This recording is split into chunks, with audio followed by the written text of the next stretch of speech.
I have created new third-person project with starter content enabled. Topic of this video is Event Begin Play. I already said that events are needed to start any bit of script. They enable blueprints to perform a series of actions in response to certain events that occur within the game, such as when the game starts, when a level resets, or when a player takes damage. Event Begin Play is called when the game starts, or when an actor is spawned, and it will be called by itself.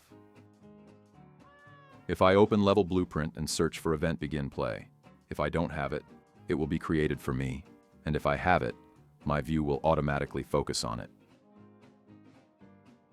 If I create a new graph and try to create Event Begin Play inside of it, I can't. I will automatically get back to my event graph, and my view will be focused on Event Begin Play. You can see that we can only have one Event Begin Play per blueprint. So inside of my level blueprint, I can only have one Event Begin Play. I will search for Play Sound 2D node, pick a random sound, and connect it to Event Begin Play. Now when I play the game, I can hear the music that I have selected. As you can see, Event Begin Play will start as soon as we started the game. Now I will add Event Begin Play inside of Actor Blueprint and spawn it somewhere in the world. I will create a new folder in my content browser and call it Blueprints, just so that we can organize everything. Now inside of it, I will create new actor class blueprint and call it BP Cube. I will open it. Add a cube inside of my components and click on Event Graph. Inside of it, I can add Event Begin Play. I can only add one Event Begin Play inside of my blueprint. I can also hold P and left click to add it to the graph. I will drag a cube from my components. I will drag from cube and search for Set Material node. I will select Random Color. And in between Begin Play and Material node, I will add Delay node and connect everything. We added Delay node so that we can see the changes. If I don't add Delay node, changes will instantly appear and we would not be able to notice them. I will put 3 seconds delay. Set Material node will set material of our targeted object. In this case, it's cube. If I click on cube, in materials I can see element 0, and that's my element index that I want to change.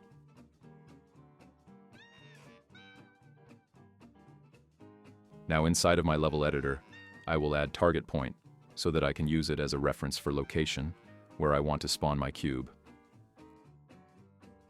I will select it and open my level blueprint.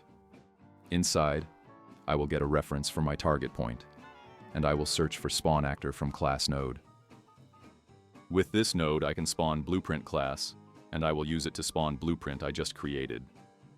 In class, I can search for BP Cube, blueprint that I just created. Because spawn actor node is looking for transform, I can drag from my target point and search for get actor transform node.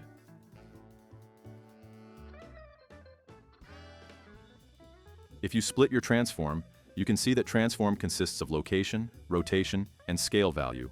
And because we only need location, I can split this return value and connect just location values. Or I can connect them as transform. I can connect Play Sound node to spawn actor node. Or I can add sequence node. This node will execute them in order. First it will do 0, then 1. That execution will happen instantly. If I want to add more, I can click this add pin. I can use sequence node to make my graph cleaner, but I will talk more about sequence node in later tutorial. I will add delay node here and put 3 seconds. Now if I compile and play, we can hear the music, and after 3 seconds our cube is spawned, and after 3 more seconds it changed color. So Event Begin Play node will trigger once. You can have only one Begin Play inside of your blueprints. Some blueprint doesn't have Event Begin Play. It starts when you start the game, or it will start when play begins for your actor, when your actor is spawned into the world. In my case, if I open BP Cube, that Begin Play will start when the actor is spawned into the world, and it will fire only once. What do I mean by it will fire only once? If I go to my level blueprint, and I add print string node, that's the node that will print something on the screen. It will print hello. If I connect it and play, you can see hello in your left top corner, written only once. But if I add event tick node, connect print string to it, and play, you can see hello message is being spammed. It's constantly triggered, but with event begin play it happens only once. I will disconnect everything and comment this part of the blueprint. Event begin play.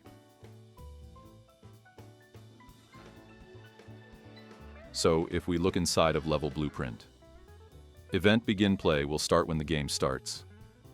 After that we will play sound. In the meantime, we are waiting for delay node to finish counting to 3. After it's done, we will then spawn actor.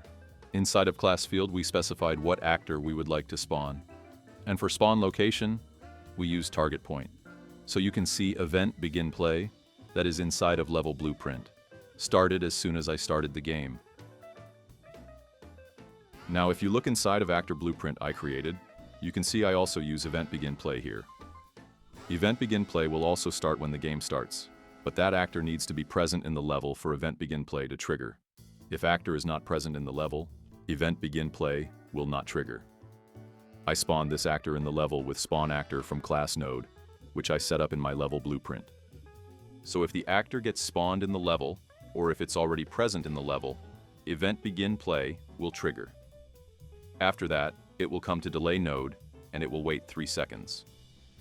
After that, it will set material of our targeted object, which is cube. Element index is material element that we want to change color of. Because objects can have multiple materials, they are numbered. In this case, we have only one material, and it's element 0. So in my element index, I can put 0. So I'm changing that white element. In this video, it's only important to understand what event begin play is and how it works. If you have any questions about it, leave a comment.